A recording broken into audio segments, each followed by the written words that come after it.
Narcissists go through many relationships, but there is one loss that their system never fully recovers from. Not because they love the deepest, but because they lost the one person whose depth they were never capable of understanding until it was gone. There is a specific quality that genuine empaths bring to relationships that the narcissists supply, extraction system rates unconsciously, automatically, and with considerable accuracy as exceptional. Not because the narcissist perceives the empath's worth in any human sense, not because they recognize the depth, the authenticity, or the rarity of what they are receiving, but because the empath's capacity for care, patience, emotional attunement, and genuine investment in understanding another person creates a supply environment that is measurably richer than what most other people provide. The empath feels more, they invest more. They tolerate more before withdrawing. They return to the relationship more consistently after painful episodes. They bring a quality of emotional presence, a genuine, sustained attention to the narcissist's interior experience that functions in the supply economy of the narcissistic personality as a premium resource. What most people don't realize is that the narcissist never consciously registers this premium quality as something connected to the empath as a person. It is registered as a feature of the supply environment. And this distinction between recognizing a resource and recognizing a person is what makes the miscalculation that follows not just predictable, but inevitable. The narcissist, experiencing an exceptionally rich supply environment, draws the wrong conclusion about its source.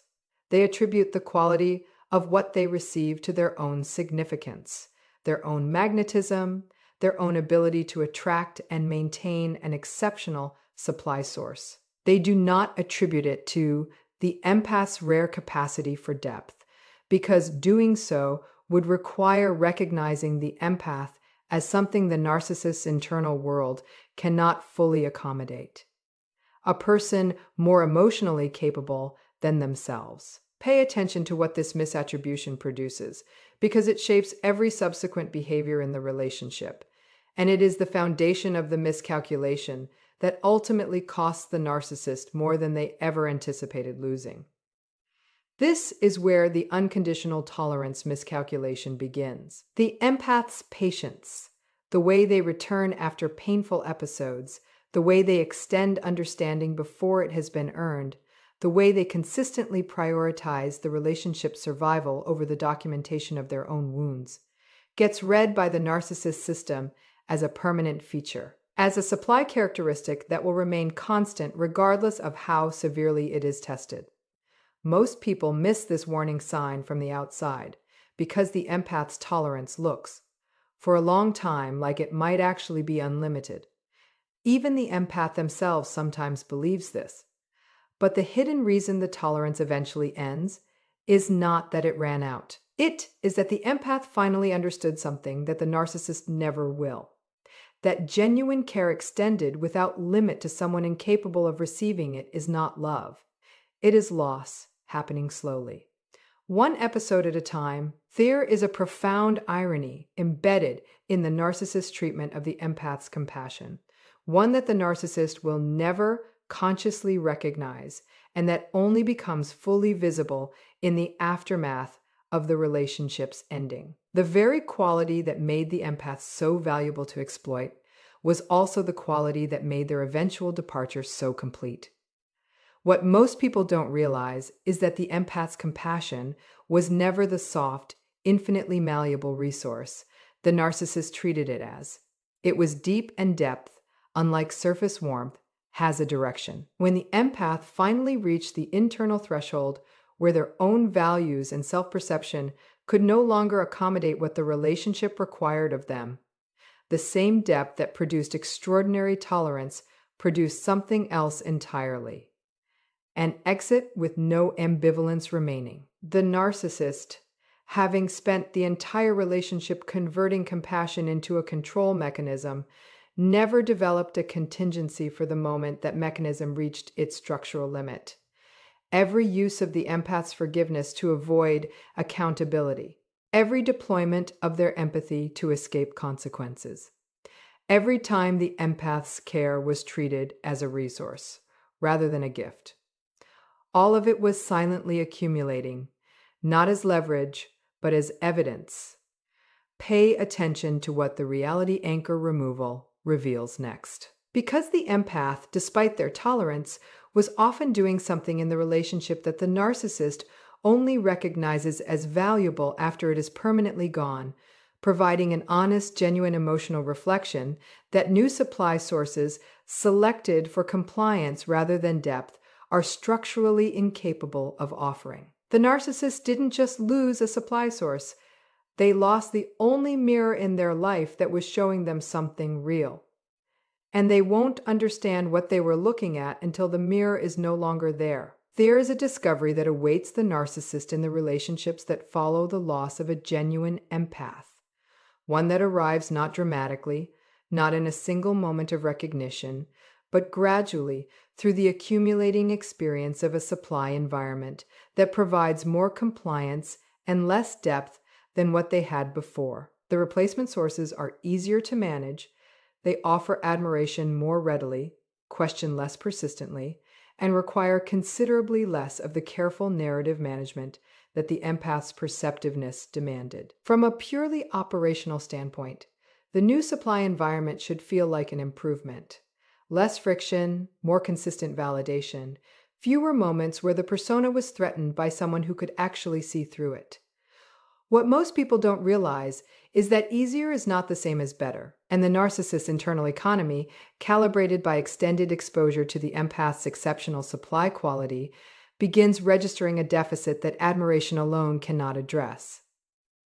The depth is missing, the genuine emotional presence is missing, the specific quality of being truly attended to by someone who feels deeply, which the narcissist exploited without recognizing as rare, is missing, and its absence produces a dissatisfaction the narcissist can neither clearly identify nor directly address, because doing so would require acknowledging what made the empath exceptional, which would require acknowledging what was lost, which would require a confrontation with the role their own behavior played in losing it.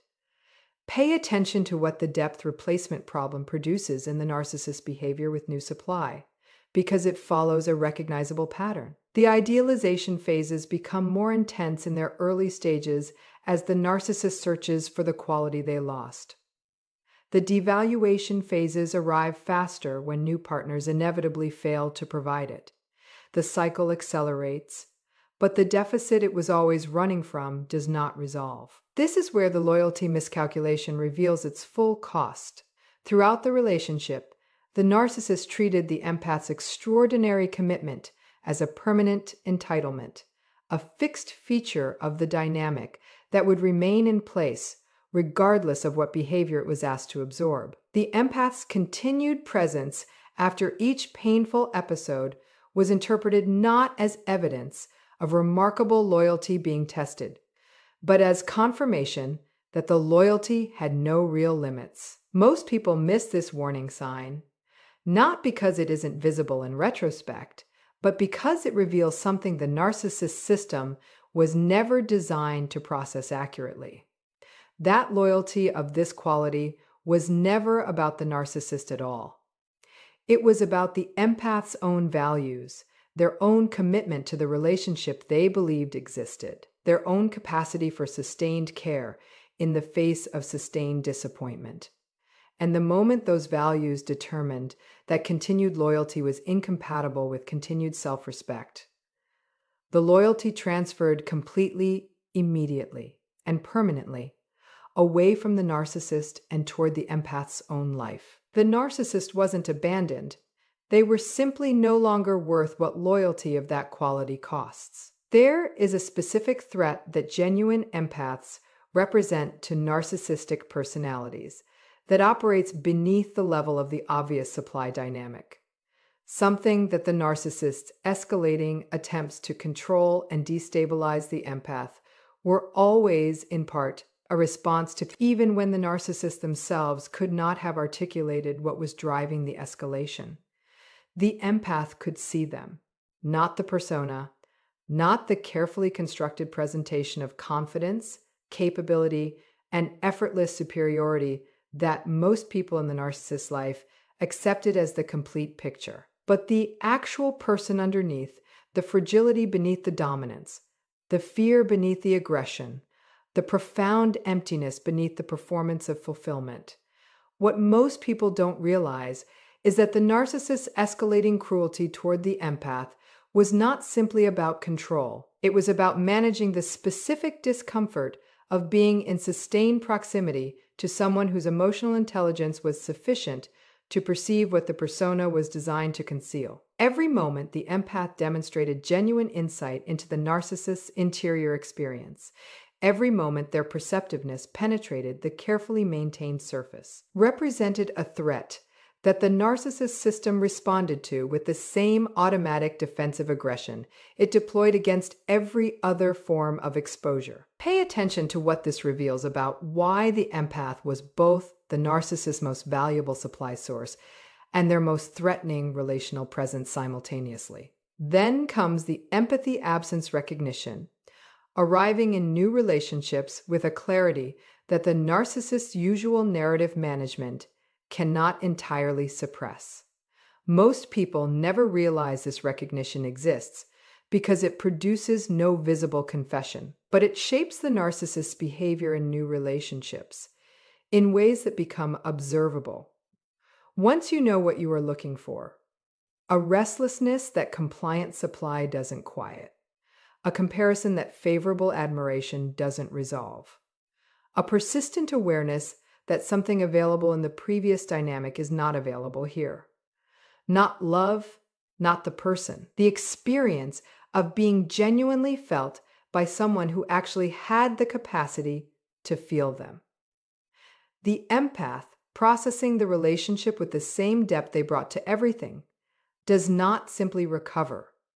They integrate, they develop a clarity about what happened, what it cost, and what it revealed about their own patterns that produces a person more self-aware, more boundaried, and more genuinely complete than the person who entered the relationship. Pay attention to what this visible transformation produces in the narcissist who witnesses it, because the response is one of the most psychologically revealing behavioral signals in the entire post-relationship dynamic knot celebration.